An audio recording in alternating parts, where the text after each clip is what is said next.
Vidimo, kakšno socialno devastacijo Uber prinaša v prenekaterih državah, v katere se naseli, zato so ga med drugimi določena evropska mesta tudi prepovedana, recimo Frankfurt in Sofija sta taki mesti. Uber bi že sedaj lahko prišel delati v to državo, če bi želel spoštovati obstoječo zakonodajo in obstoječe zakonske standarde. Prav ničesar ni, kar bi mu to onemogočalo.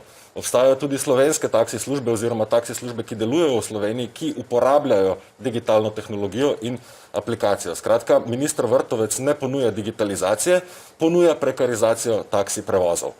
Kaj se zgodi, ko Uber pride, vstopi v državo z zelo veliko denarja, izrine konkurenco, potem pa navije cene, šoferji pa vozijo, recimo v našem primeru, si lahko nadejamo, da bodo delali za 2 evra na uro. Tega pa mislim, da nihče v tej državi noče. Skratka, ta zakon je pisan po meri ene tuje korporacije, to je Uber korporacije in je tipičen lobističen zakon. Kot Uber